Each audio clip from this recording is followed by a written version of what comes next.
Hey everybody, welcome back to the channel. My name is Michael. This is, of course, Drawing with Michael. This morning, I'm continuing on my quest to do 31 days of Harry Potter characters for Inktober.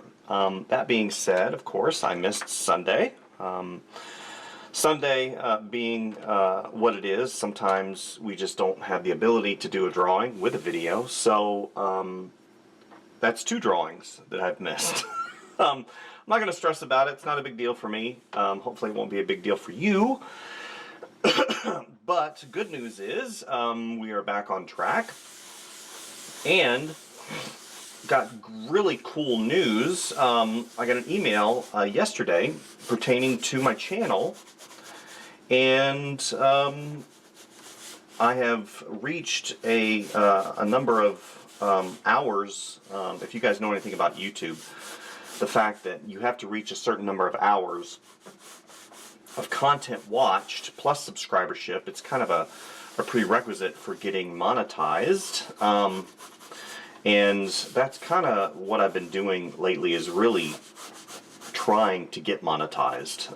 And once that happens, I'll be able to offset the cost that is involved with making the videos. You know, you guys might say, well, there is no cost because you basically, you know, you're doing this on your own volition and it doesn't really cost you anything. But that's not really true, because it costs time. And of course, we all know that old saying that time is moolah, and that's what it is. So nothing's going to change about the channel. I just want to like I said, offset and continue to grow the channel doing this. You know, there's so many other YouTubers out there, you know, making the videos and turning their channel into a commercialized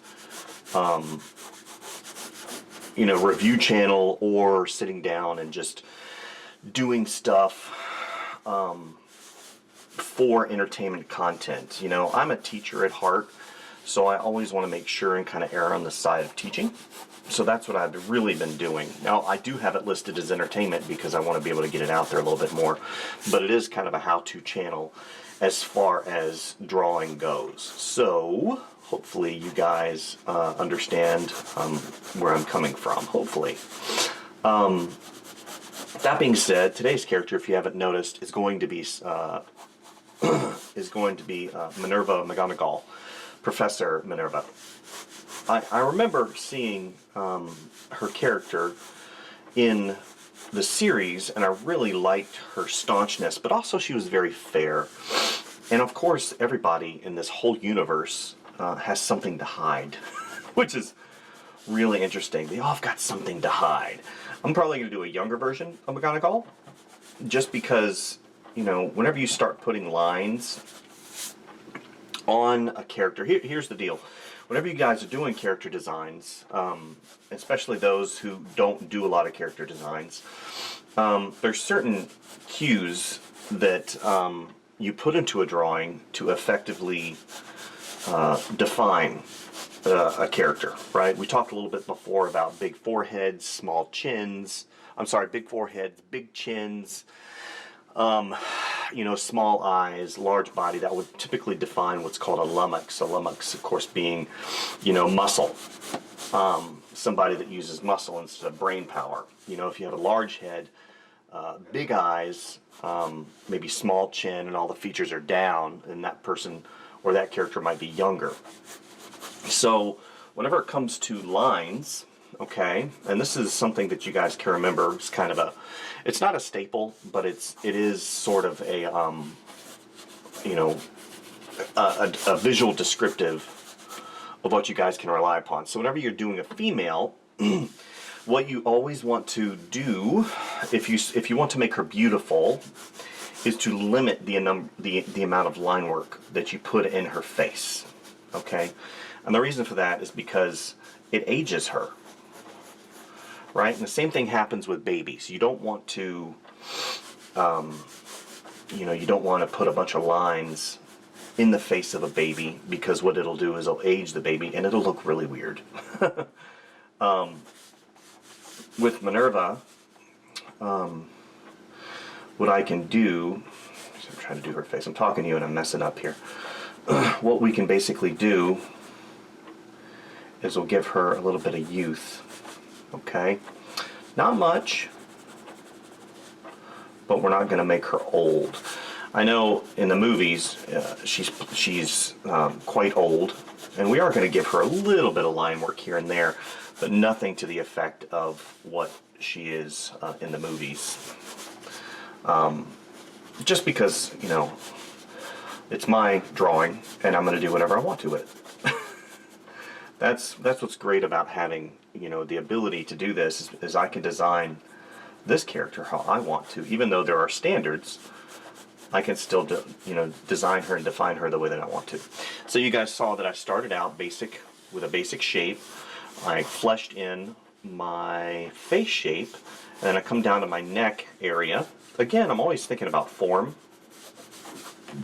You know, especially down here. You know, I'm looking at this, instead of making it flat, I've got this, you know, these shoulders that come down, and she's got, definitely has a sense of power to her, so I'm not going to make her meek and weak. I'm not going to, you know, have these shoulders go down, because typically if you put these shoulders down like this, it'll give a weakness. But these broad shoulders, you know, definitely has a sense of power to her. She's got her necklace amulet, so I'll put that right here. Okay, you know, she's got a very high sense of propriety in terms of pecking order, but she also is very how do I put it? She's not showing any flesh, so we're going to have this collar come up like this, right? And I want to define this chin a little bit more. And these curves aren't hard. She's not a hard character, right? One of the tricks that I told one of my students recently, because she was having such a hard time with doing 3/4 views, and her eyes of her characters were very, very jacked up, and she was struggling with it. And I could see that. So I gave her a little bit of a tip, and I'm going to give you guys the same tip. This one's going out a little bit too far, so we're going to have this here. Is the fact that on this 3/4 view right here, you want to have an anchor, okay? Your anchor being the progression of items that you put in. So I've already put in the gesture. I've already put in this line of action down the center, or the construction line down the center of her face. I know where the eyes go, because I've got this construction line coming here, okay? So I start putting in her ear, but the anchor point typically is the nose, at least for me. So here's the nose line, the bridge comes down, and what I'm going to do is I'm going to utilize this outer area right here to help me locate where her eye is going to be. I'm going to take this line, I'm going to come up, I'm just going to barely draw in the top of her brow. Then I'm going to take this line and I'm going to come down. Here's the corner of her eye. Okay, it's not the corner of her eye, it's the outer part of her occipital bone right here. So this is going to come down, and I'm just going to draw this in. Okay, what that's going to do, instead of me struggling with where this line goes, it's going to really help me define exactly where I need to put that top line. So then, just like I showed you guys, I'm going to kind of do a hop over right here of this nose bridge, and then I'm going to draw this line here, right here, and this gives me the location of where that next eye is going to happen. So again, I'm going to come here. I'm going to draw this eye in, right? Now, and that puts everything in proportion and helps, you know, you define where the tilt is, because their head is tilted this way, and it's kind of this way a little bit. So now, what I like to do is I like to find out where the top of that bone is. So I'm just going to draw a very light circle. You won't be able to see this. And this is basically her skeletal system on the inside, okay? And here's that bone that comes around, and it comes right here. Okay, so now what I'm going to do is I'm going to sharpen my pencil just a little bit. I'm going to put in my extender. Because right now, even though I can draw like this, I'm going at a little bit more detail. I'm still locking my wrist, and I talked about this in a previous video a while back. It's been a while since I've done any kind of quote-unquote how-to videos, and I might get back into that. But what I'm going to do is I'm going to go ahead and I'm going to start fleshing in her eyes. So we're going to come here, and her eyelid comes down slightly. And I can see the top of her eyelid. And here's her brow right here. And it comes down slightly and around. Okay? And I've got her eye that comes like this. Okay. Okay. Right like that. I'm not going in and I'm not sitting there, you know, messing around with my lines. I'll give it a little bit of baggage, not much. And I'm going to redefine this line right here just slightly. I'm not going all the way down with it. And this nose right here, her nose, I'm going to come here. And it's got a little bit of a point to it. And it points down. Okay? So then I'm going to come here. And I've got this defined brow line, upper brow line. So I'm going to come here. And again, whenever I draw this, I'm literally looking at the distance, I'm looking at the spacing, I'm looking at all the proportion of this eye, even though I'm working on this one, okay? Because I don't want to ignore the placement. And that's, I think, one of the things that we do as artists sometimes, and especially people that haven't been doing this a while, really, you know, we get too, I think we get too excited, and we don't take our time. So what I'll do sometimes is maybe I'll come here and then I'll put in this line, right? And this comes up slightly and then it comes down. Okay? Again, here is pupil. A little white eye shine. We're going to color that in. Okay, and that helps me define, and again, I can adjust this eyelash, because she does have eyelashes, right? And I've got this other, comes up, around, and down. And two, I think we need to understand that, you know, there are certain things that, you know, the human face has, and we kind of need to we need to educate ourselves. You know, that's one of the things I keep telling my students. I keep telling them every single time I'm in class. I'm like, you guys, you know, your sketchbook is your life in terms of having, you know, that exploration tool. You know, your sketchbook, and I have some students that ignore the sketchbook, which is fascinating. Of course, they're being graded on it. But the reality is good artists are not made, they're not made in the classroom. They're made out of the classroom, right? That hunger that you have, that you need to be able to succeed in this business, it's a thing that I think is sorely missed, because we get into that mode of, especially if we're students in school, we get in that mode of college or high school, and we kind of get drawn into that whole world, which is fine. There's definitely a balance, and I'm not saying that it's all about the work. But I can definitely remember when I was in college, and I was a junior, and I was watching some of the students that did get interviews, and those students were the ones that put in all the extra hours. Those were the students that put in, you know, the extra, and I wanted to be one of those students that got the interviews, which I did whenever I was in college. Okay, so we'll come here. Okay, so we've defined her eye. Now we're going to come up, and you see this little line right here? This kind of defines where her brow starts. Okay, so it comes here, and it comes around. I won't be able to see it once it goes under her hair, but I'll be able to draw through to really help define where this is. Okay, so very simple,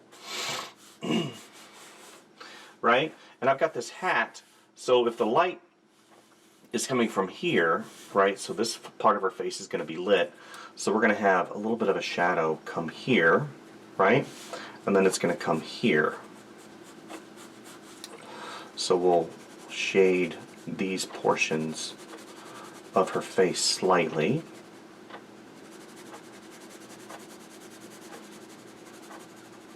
To help define where that light's coming from. That's a little bit too harsh right there. Okay. And I've got this right here. I will be inking this in just a moment. I'm going to see where we are on time. Okay, that's not too bad. I might be able to ink this live for you guys. Okay. Okay, so, her glasses. Minerva has glasses, y'all. Okay. So what we're going to do, she's got these round glasses. Kind of like librarian glasses. This is where, you know, drawing circles a lot really comes in handy. So I don't want to have that other one come down because her face is, it's tilted this way, right? She would be looking this way, so it's tilted this way, and then it's tilted that way. So the bottom of this glass is going to be up further, right here, right? So I'm going to have that right butt up against the inner part of her eye socket. I'm going to have this come around. It's going to be slightly higher, and since it's tilted, it's not going to be a full-on circle. It's going to be an ellipse. Hopefully you guys know what an ellipse is. Okay. One thing I don't like, you see how this jut of hair comes down and it goes right into this glasses right here? That is not going to work for me. So I need to grab my eraser, wherever it is. Actually, eraser! This is my little Koh-i-Noor electric eraser.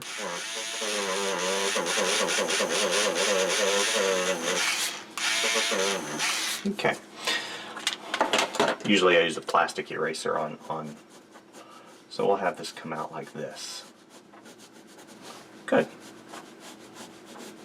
And here's her glasses that come around. And we have this go over here. Color this in slightly. And now, since this one's more of a full-on, it is still going to be an ellipse, but it's more circular. Okay?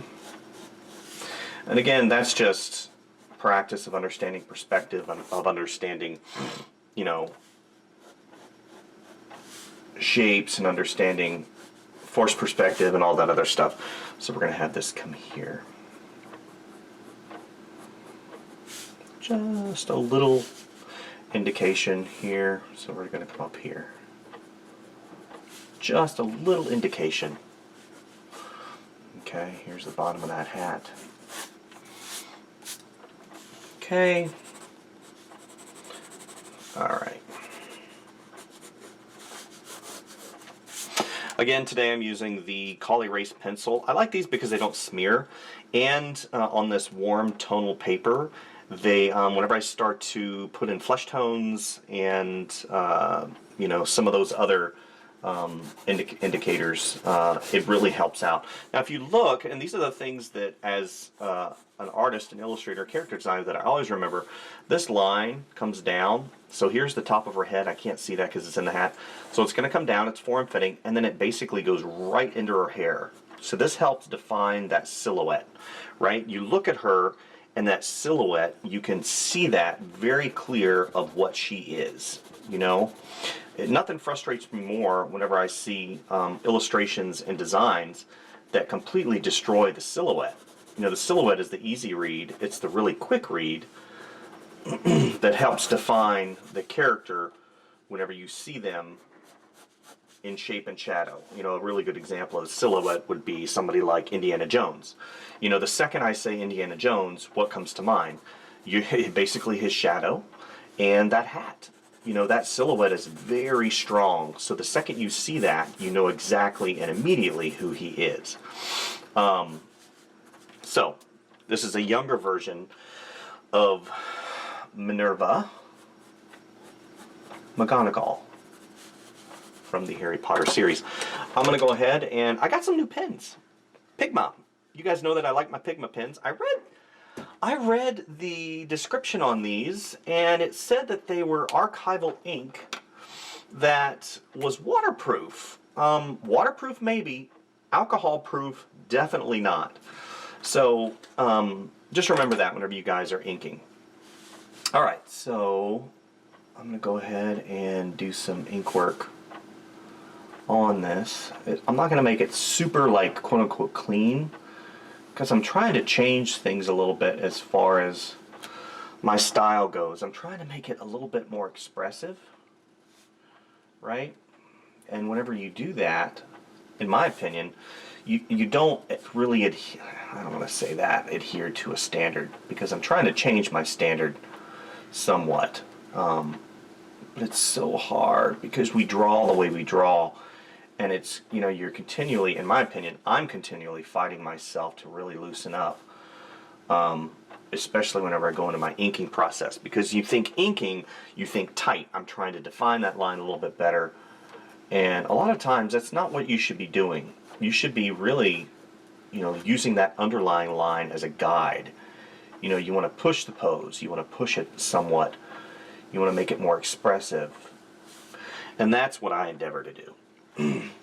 Okay, so what I'm going to do, since this is running on a little bit longer than what I've liked, I want to put you guys on time-lapse really quick so you guys can watch the inking process. It shouldn't take me more than 10, maybe 10 minutes. And then after that, I'll do a final wrap-up at the end. Enjoy!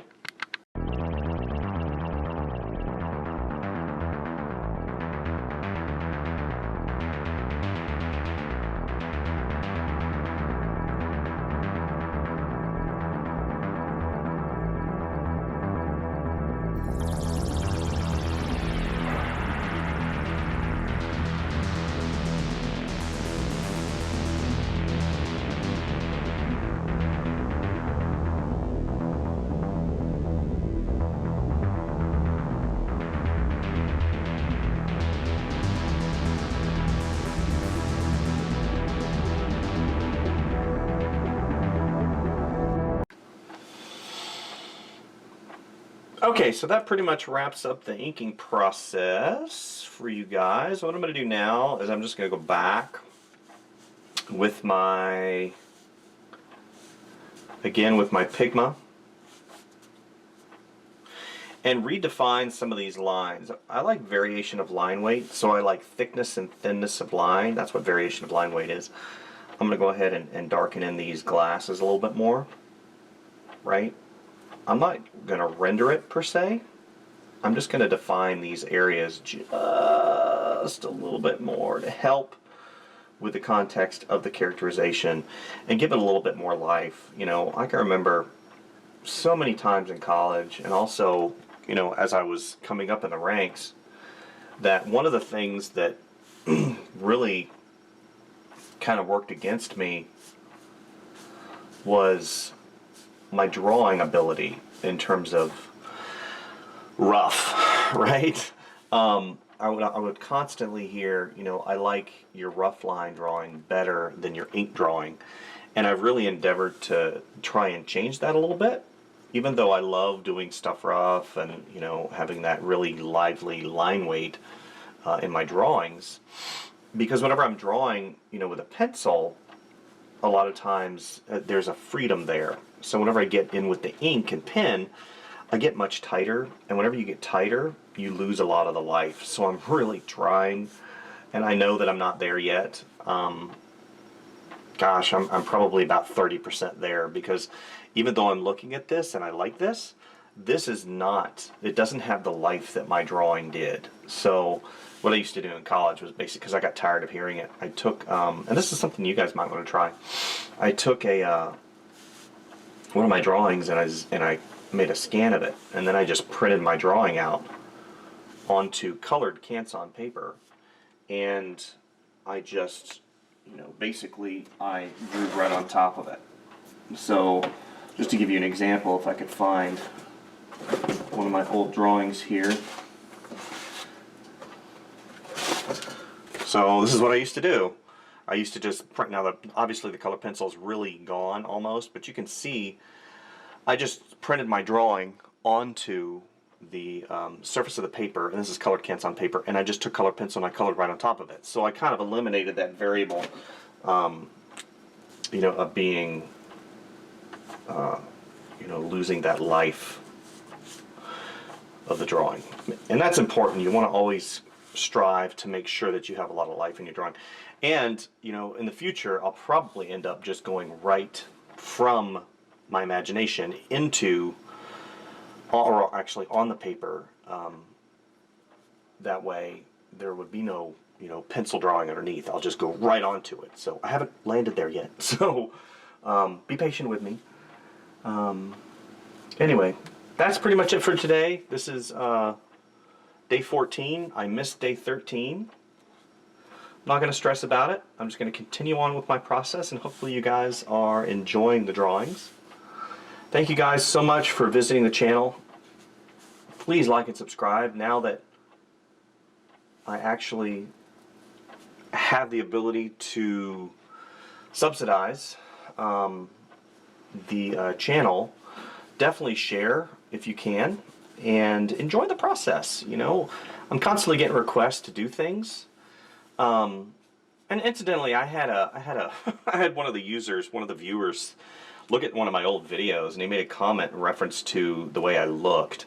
And he goes, "How old are you, bro?" And I told him, and he said, "Well, you look like you're like 65." And I think that was probably like when I had my, you know, my big beard, whenever it was, you know, all gray and nasty, and then I ended up shaving it off.